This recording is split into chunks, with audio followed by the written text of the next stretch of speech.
Hi, I'm Corey Miller with the Different Perspective podcast. Today we are going to be talking more about the Iran issue, the regime change or the lack of regime change that might be going on. And we're excited. We could talk about a lot of things, but this is obviously a big issue in the news right now. So we're going to spend probably the next half hour talking about that. So welcome to Different Perspective podcast.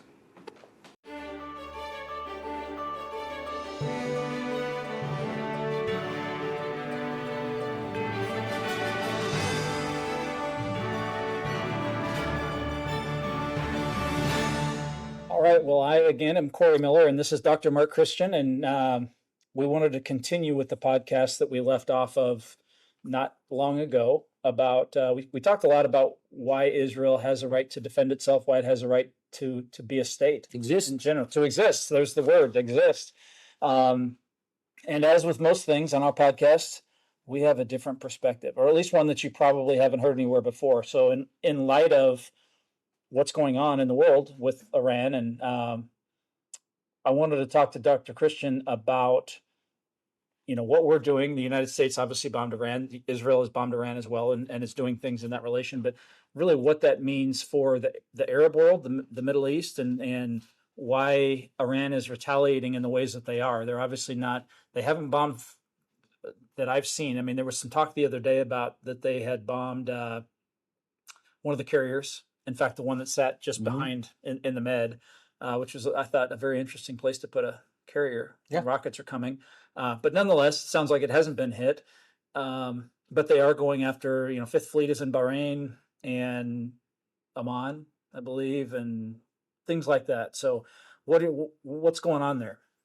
Man, there's a lot of information that in my mind that I would love people to know. I would love to put it out because I see the discussions and I see that there is a lot of misunderstanding and misinformation out there, and it bothers me the most because I think our right as Americans for the freedom of press is something that has been mentioned in the Constitution for a very important reason. Because if we, the people, gonna be the governing body of the United States of America, Need information. we have to be informed. Okay, and I think one of the biggest problem we face in our country is, number one, the freedom of speech. That.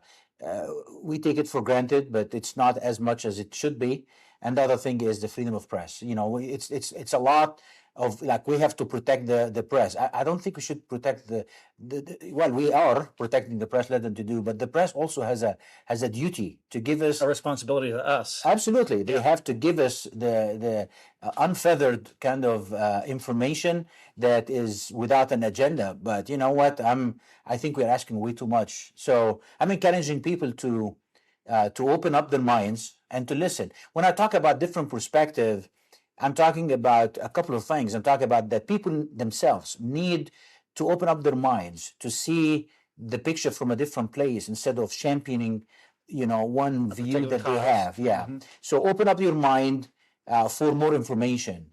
And I'm not saying that you believe what I'm saying. I want you to challenge everything that you listen, including our show as well. We will do mistakes. We are not going to be 100%, but I know. Why don't you talk about myself? I might do mistakes. Thank you. And you're here to correct me, as the first line of correction. Jump on it every time I can. Absolutely. But I want people to be open their mind to understand what things, because at the end of the day, if we, the people, wants to govern and we want to be the leader of this world that we live in, and we are, we have to do a better job and a civic duty to do a better job in our election, in everything that we are doing as Americans, so we can continue the light and the shining, light on the hill. Shining city on the hill. Shining city on that. Absolutely. So when we are dealing with the topic of Iran, there is different places I want to start from. But number one is, I want people to understand this. And actually, I was super happy because our last gathering, in live gathering, when we had our meeting, and I explained a very important concept, and I did this a couple of times on radio show, even before the war took place, that I explained, I want you to look at Iran as a country. and who are the friends of Iran. Like a country has a, every country has allies. Every nation, if a group of people have some allies, whether we like them or not. Hitler had his allies, right? He had the Mussolini and the fascists and the Japanese of that time and stuff like that. Even evil, ideology like Hitler has its friends, right? The United States as a great nation has its allies. We have Israel as an ally. We have Europe. We have Canada. If you say so, yeah, but Sorry, Canadians. I'm sorry. but there is every country has a group of friends and group of allies. When it comes to Iranians, it's a very kind of unique case. And a pretty short list. Very short list. It seems like the list does not even exist. And this is what I explained. But for oil. But for oil. And who is benefiting from the oil the most? Chinese. Yeah. Yes. And here is the thing about the Chinese. The Chinese are kind of, they give nations money as they did. They invest as soon as we canceled the Iranian, previous deal that we had with the Obama that brokered that deal. As soon as we canceled it, China jumped into immediately and visited Iran leadership on the level and stuff, and they invested $400 billion with a B. With the B. Yeah. Into what? Into energy, and in return they need subsidized or even free oil. Energy, but it means oil. Oil and gas, because oil and gas are in abundance in Iran. So China might be a friend, but are they coming to us support? No. Would they? Interesting. Would they take 10 million refugees as Europe do or does or did before? Not in your life. No, they're not. Russia can be a friend of Iran as well, right? But they are not as good friends because over here in America we don't understand historical arguments and fights. We don't have that much over here. But those arguments are of a big significance ancient, and even if it's ancient, it's still in the minds and hearts. And there is a huge big disagreement between Iran as a nation and Russia as a nation over territories and over fights over ethnic fights and stuff like that. Because they were Persian, right? I mean, Islam was not a thing. Yes, it was the Persian. Even as recent over different kind of territories, in the north and between Russia and Iran. So that's still kind of in the minds of both nations. So some of the stands. Some of the stands. Yeah. I was going to say that. I don't know if it is right, but some of the stands. Yeah. And they start fighting over those and who is going to be and stuff like that. And actually, some of the leadership of Iran today are actually ethnically part of the stands, not even Iranians and not even Persians. And the fight is there, right? So there's no disagreement. But the most important thing is for the Iranian people. Most people in the West, in the United States, will look at Iran. It's part of the Middle East. It's part of Islam, and all that stuff. And this is far from the truth. Here is why. Iran does not speak the same language as the rest of the Muslim countries. Farsi. They speak Farsi, and the rest of the countries speak Arabic. So they have no common language. Didn't the current regime try to bring Arabic in? I can't remember. I thought they did. I could be wrong. Yeah. I thought that was one of the challenges or one of the things that the Iranian people were upset about even though they may not have been thrilled with the Shah, but the theocracy that came in was the theocracy. They have to bring in Arabic language in the Quran, in religious duties and religious ceremonial duties. It has to be in Arabic. Yeah, because otherwise it can't be. And it looks like in Arabic, but it's not. Then the biggest problem is religion. We say, they're Shiite Muslims and Sunni Muslims, and they are two different sects. It's like, Lutherans and Catholics, they have serious problems and stuff like that, but then it's not a big deal. No, it's a huge, big deal. Why? Bigger than Lutheran and Catholic. It is way bigger. Why? Because you have countries right now, all the Muslim countries, the majority of Shia Muslims are actually lives, and this is a centralized Shia Islam. If you have a country like Saudi Arabia, and they open their border, for example, for even refugees coming out of Iran, for example, or people running away from the regime or whatever, this means that they're going to be in balance or a change of the balance If they allow between Shia to come in. between the Sunni and the Shias. Okay, then all of a sudden, instead of like a 5 or 10% of Shia Muslims in Saudi Arabia, they can be 50% because it's not a big population to start with. That's a problem. That's a huge big problem. That is going to destruction of the whole Saudi system. In Egypt, they say we do not have Shia Muslims whatsoever. You don't find one Shia, recognized Shia mosque, they exist, but they have to be like silent and quiet. So if you have Shia Muslims coming in, even 1 million, then all of a sudden there is an existence and a presence of Shia Islam, and then you start having a serious problem. Yeah. Okay. Bahrain is almost 48% Shia and 52 or Sunni. It's just a slight number of Shia coming into Bahrain will be Because there's not that many people. then there will be overturn of the. So Muslim countries actually are big, not supportive of Iran whatsoever from their perspective. They're not friends.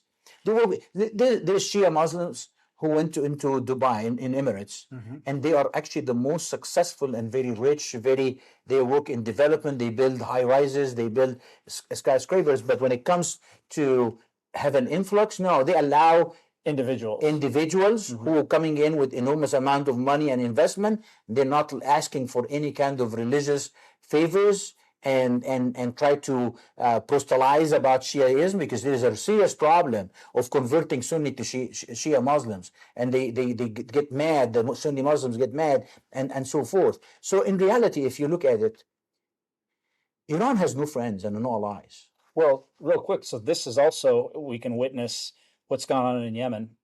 Yes, with the Houthi. Absolutely. Is that just a small Shia? Yeah, lives in a Sunni Muslim. They've been trying to bomb Saudi fields. Yes. So there's a lot of animosity. So now you can understand that, right? So you have a group of Shia Muslims live in Lebanon, but there is a kind of a status quo, and nobody wants to change. Nobody wants to change that kind of equilibrium that's going in all those countries. This is why most of those countries are not friends. Okay, when people understand those concepts, it becomes easy for them to understand why Iran, as soon as they got attacked by the United States and Israel, they start bombing every Sunni Muslims. So, well, that's weird. They're bombing Kuwait and Emirates, and it's weird. Why? But it's not. In reality, it's not weird. They're not even friends. Sense. Yeah, perfect sense if you understand the status of that stuff. And the Iranians see them as harboring their enemy.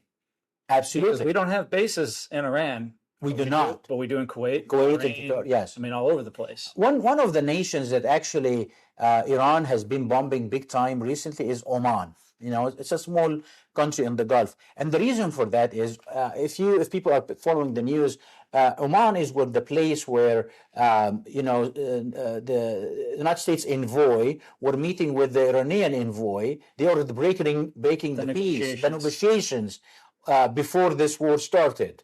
Okay. And Iranians really believed in one way or another that this is real negotiations. Happen. Yeah, and then they came out. This is how the events unfolded. The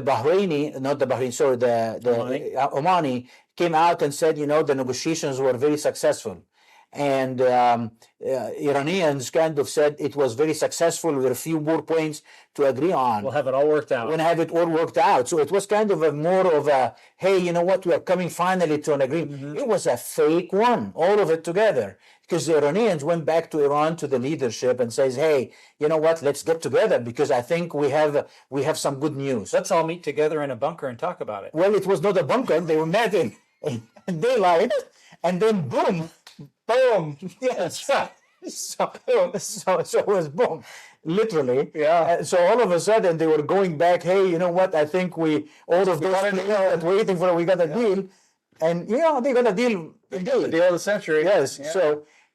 So right now, when they start lashing out, the first place they lashed out, Oman, they're blaming them. Oh my goodness, you are deceiving us. Because they were behind the deception. Because they cannot go after the United States, so they're going. Well, they are trying to go after the United States and stuff. So they went after Oman because Oman was like, oh my goodness, you're sitting on all of this stuff and you're agreeing with us, and you just hate us. So this is part of what's going on, or how the war started actually altogether. The legitimacy of the war. What do you think of all of that actually? Legitimacy of the war.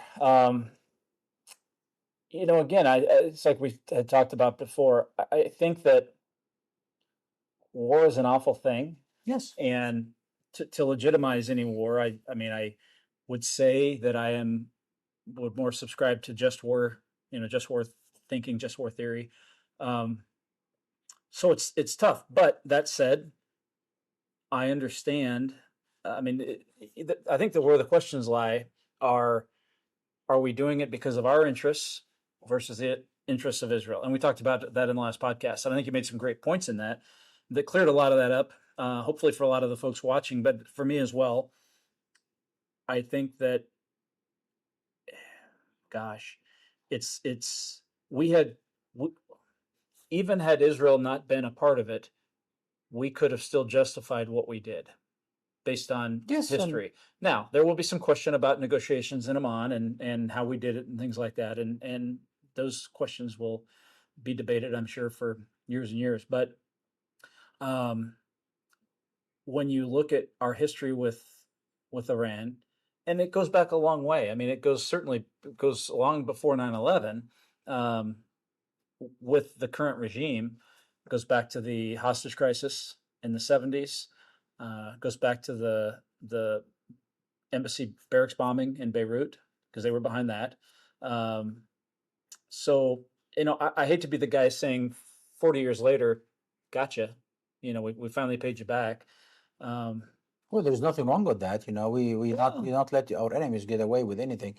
But let's go back to the fact, like, when we talked about Israel trying, and especially Netanyahu, who was not happy with the status quo of how Israel has been dealing with its enemies, all of its neighbors. Yeah, and actually, I talked about that in in a meeting before, where I discussed the two different ideologies of Ben Gurion and others, when they started the state of Israel, how to deal with the adversaries or the enemies in general, how to deal with that.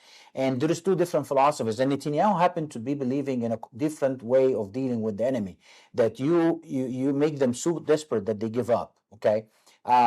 Previously, we're going to deal, Israel was trying to deal with the enemies in different way.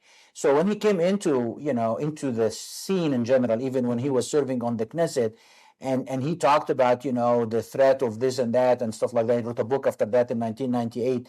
All of this information was very clear in his mind. He's going to deal with the enemy differently. And Iran became the last kind of big threat.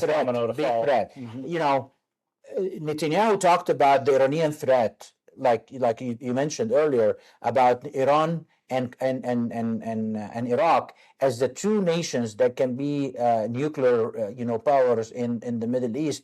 And he was talking about eliminating those. He talked about that in 1995 and 1998. But you have to keep in mind that we start looking at Iran as this kind of an unbelievable evil nation after we are able to take out the previous evil one, which is Iraq. Okay. And why Iraq and Iran specifically was on the minds? Because more than a Saudi, and more than even any other nations. Yeah. Those two nations historically has been of very good discipline and mindset. Iraq is an ancient civilization with a lot of scientists and smart people. Iraqis. So, and I know we're talking about like generalized, and I don't know, this time we can talk about ethnicities and stuff like that, but I'm gonna say it as is, okay? Iranians are very smart people, and Iraqis are very smart people. They're not to go ahead, like the Saudis, when they want to get a nuclear weapon, they will go buy it from Pakistan. Okay. Saudis. Yeah. They know they're not going to work hard. It doesn't mean that Saudis are not going to be able to work hard, but I understand. But the Iranians will just build one. The Iranians will build one, and the Iraqis will build one. Yeah. Okay. Why? Historically, this is one of the oldest civilizations ever existed on Earth. Yeah. The Iraqi and the Iranians have been known to be very smart people, and even when they come to the United States, you look at how many scientists and advanced in multiple areas, business and everything else. So they are known to that, and it is recognized. Outside of the current last 10 years, when people don't want to talk about ethnicity and background and all of that stuff, the reality is Iraq and Iran are smart people, hardworking people. They try to make things on their own, and and that was true versus the other or Other states nations, yes. which have a reputation. for Egyptians not they tried, but they're not as capable, because being- the system. There's a good one that comes out of Egypt. Yeah, well, we have Once the in a pharaohs. while. Yeah, we have the Since the pharaohs, then there was. yes, we are the oldest generation ever existing, okay? Oldest Okay. civilization ever exists. So let's put the Egyptians aside. But I think the current circumstances with the financial kind of strains and dictatorship and stuff like that never let the Egyptians excel. So let's put them on the side for a second for the purpose of discussion. But let's talk about the Iranians. And even though there is a dictatorship, but they are dealing with good minds. Make sense? And industrious. Industrious, yes. And so after Iraq was gone, even though it has been talked about, all of a sudden they start elevating Iran profile as the biggest terrorism and the biggest sponsor and the biggest problem and all of that stuff. And they have been repeating, Netanyahu has been repeating that Iran is about to have the nuclear weapon. They are 5 years away from having a nuclear weapon. Always. You know when was that? 1995. Always 5 years. So 5 years, 7 years, 3 years, 2 weeks, 3 weeks. He said it at the UN, he said it everywhere. But really, the increase in the tone and the hype of it, it was in 2000 and post Iraq, 2008. post Iraq, Yeah. post Iraq, post Saddam Hussein, mission accomplished by Bush. This is when Iran becoming a That's hype. it. Next. Okay? Yes. So why I'm mentioning all of that stuff, because when you talk about Israel has a very much in Netanyahu, Israel has a very much interest of eliminating Iran from the very beginning, right? As a threat to their nation and to Netanyahu's, Israel. The United States start believing that. So even if you're talking about 2008, you're talking about like almost 20 years, okay, that we have been propagating the same idea. Iran right now is the head of evil. They call us the great Satan. We call them the greatest evil. It's not equal, okay? They are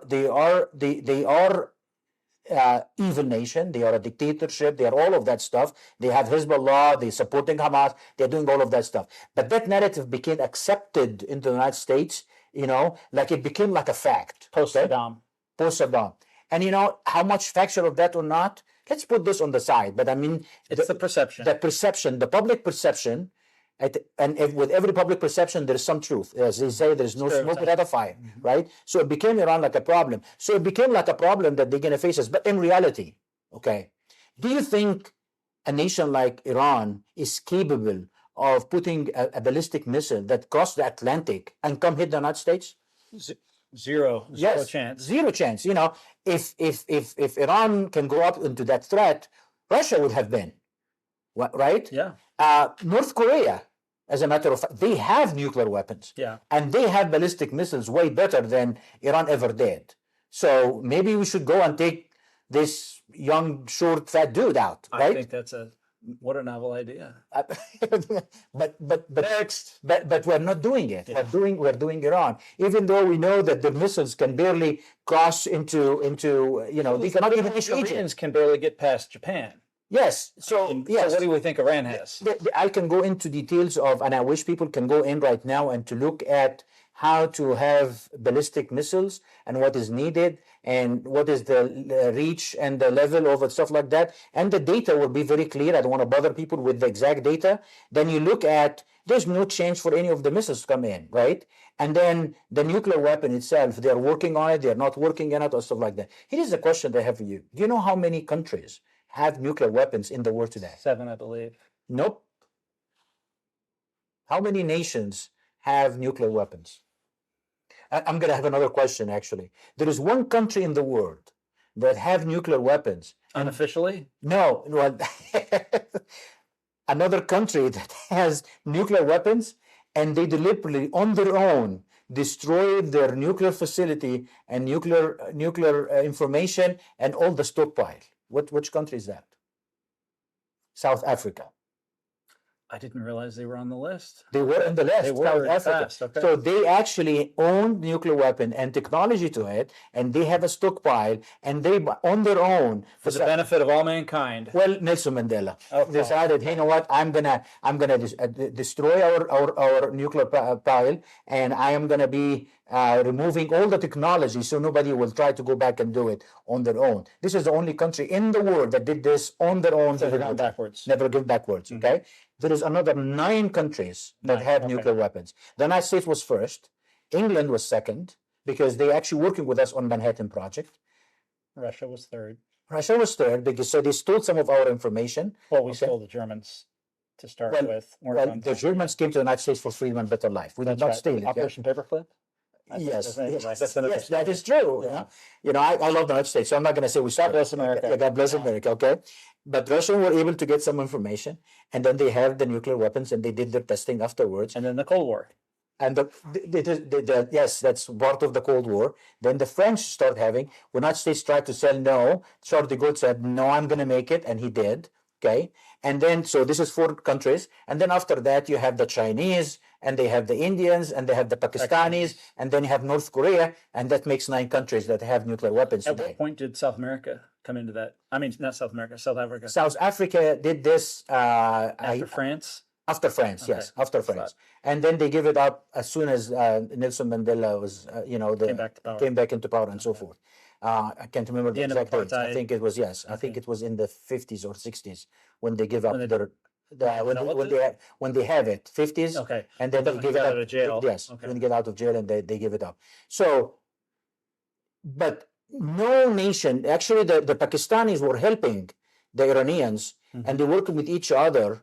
And like I mentioned, there is good minds and industrious in both nations, Iraq and stuff like that. So this is why we're working. So it became the concept in the United States that Iran is evil, but for Israel, they have a different agenda. In 1995, they were talking about because they are, like we said earlier, Iran as a unified, centralized nation, even though it's not that wealthy, but they're sitting in an enormous amount of oil. Can you imagine? Can you imagine? Yes, Iran did horrible things in 1979 with the hostage situation. But if Iran given the full opportunity without the sanctions for all of those years, it would be a completely different country today. Okay, it will be superpower, to be honest. Okay, it will be too strong and so powerful. 92 million to 94 million people in number. Are you saying had they not been taken over by the If they had no, Ayatollah? even with the Ayatollah, Okay. and here they have been functioning So without sanctions. without sanctions. Okay. If they have the freedom to be Sell oil, sell open oil, market. sell gas, build their own country, trade, and all of that stuff, they would not be the country today. Today, they're a country that their Air Force. They are using airplanes that they bought from the United States prior to 1979. What kind of Air Force is that? Start the pop and Not like that. They have the Phantoms and stuff like that. yeah, the Air Force. Yeah, Air Force is 1979 technology. Yeah. Okay. They were able to get a couple of planes from Russia, but just for the purpose of showing that they stuff. They have something. Yes. Yeah. So they're making the missiles on their own. Okay. They're making the drones. They steal some of the information, make it on their own. This is where the Russians have been getting their drones from Yes. in Ukraine. Yes, exactly. They're all coming out of Over there. Iran. So they are not real military threat. We have been putting sanctions and they have worked for all of those years. But still you have a regime that is rogue and it's a serious problem, right? So this is the status that's going on. We have a public perception, so you can go back to what we were talking about. Iran bad. And Iran bad. And then we have Israel that has a very much interest on getting rid. This is not a regime change operation whatsoever, okay? This is United States and Israel coming in. We have a public perception, and they have special interest for making Iran not a centralized government of a mullah or a religious fanatics or any of that stuff that swear on the death of Israel. You have to keep in mind one important thing actually. Why Iran is always and almost unbelievably unapologetic trying to call for the end of Israel. One of the things, here's the answer to that. One of the things that uniting Muslims all together, Shiite and Sunni, even though Iranians are not liked by everybody, but one thing that uniting everybody is the hatred of the state of Israel, hate the Jews, right? Hate Israel, the Zionist movement, the occupying forces that they call them, right? And as we witnessed in Gaza. Yes. And the West Bank. Because one of the biggest interests of Iran as a country is to expand in the Middle East. Okay? Did you say biggest interest of which country? Of Iran itself. Okay, to expand. Is to expand in the Middle. So they're not really 100% interested in destroying Israel, even they say that. But they say it mostly so they can actually have relevance with the rest of the Muslims. Because the They Shia, sound like all the other guys. yeah, the Shiite Muslim represents 15% Of Islam. of Islam.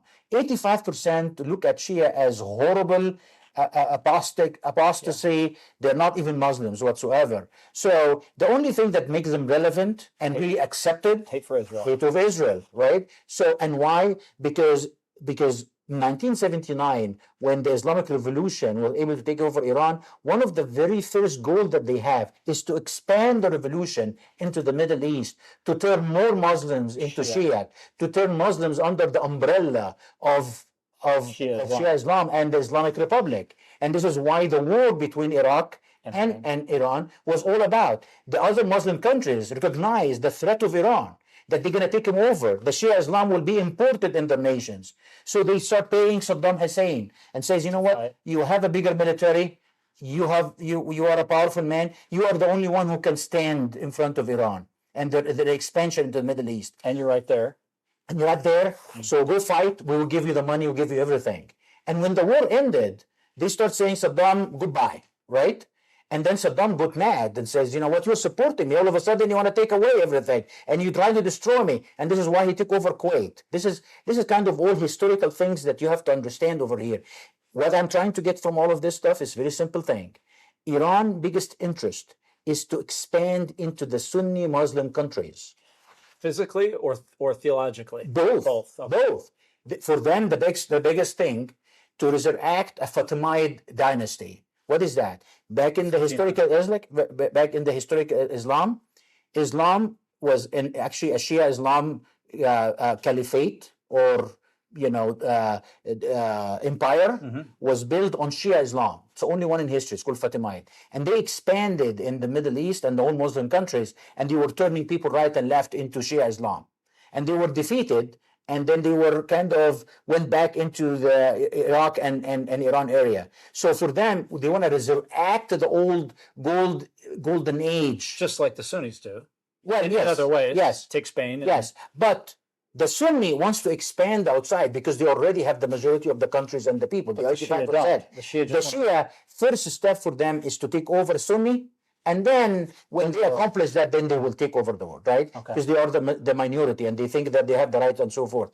So why they're hating Israel? It's because they can have a common dominator with the rest of the Sunni Islam. Make sense, all of that stuff? So this is one when you see this is happening and stuff like that. And we will do a podcast at some point in the future about why the Sunni and the Shia are different. Yes. What happened back after Muhammad. But I don't want to end this before we talk about one thing that is very important is, what is the future of this war? Okay, that's a great question. So, and actually there is a lot of things that we talk about today that we need to expand. But here is the thing. United States and Israel has 20,000 target into Iran that they need to eliminate. None of that has to do with regime change. The 20,000 target, nukes and military sites, military sites, basically to defang the Iranian regime, meaning that they want to completely take away their ability and capability of any kind of weaponry production whatsoever. Whether it is, now they don't have airplanes as we talked about. They're going to take out any kind of ability to make drones, drone manufacturers, or to make any kind of missiles, short, long term, whatever kind of missile. They want to take out that capability whatsoever. Okay, they want to kill the scientists that they do those. They want to take the leaders that they are doing this, so the rest of the leaders will be afraid. Okay, and the 20,000 target, there is 1,000 target a day that is on schedule. So we should be out in 3 weeks. 20 days from the day that started that last Saturday. And we're already ahead of schedule. So actually we might end this kind of campaign faster than before. While the United States is focused on this, okay, this mission, Israel is trying to do its own mission, which is destabilize Iran to the maximum level. Okay. The idea of, hey, we're going to have regime change and we get somebody else, it has to come generic. What Israel is trying to do is to try their best to destabilize Iran to the level that they're going to take years and years to recover. And when they recover, they're not going to have the ability to come to this point that they are in. Very similar to Libya today or Iraq today. Yeah. Libya, Iraq, Syria, all of that stuff.